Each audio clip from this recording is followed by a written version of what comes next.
Booth లో 200 మందిని మార్చలేరు.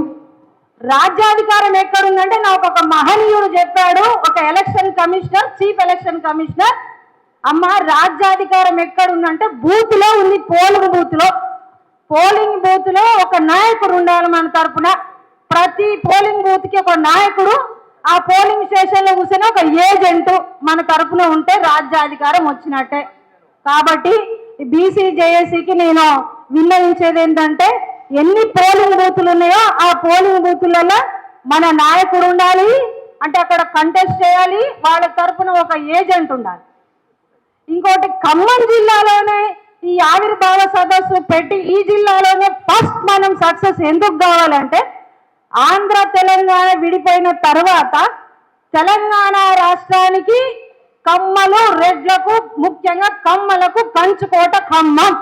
ఈ కంచుకోటను ఛేదిస్తే మిగతా జిల్లాలన్నీ సునాయాసంగా మనం జయించవచ్చు. ఇంకోటి,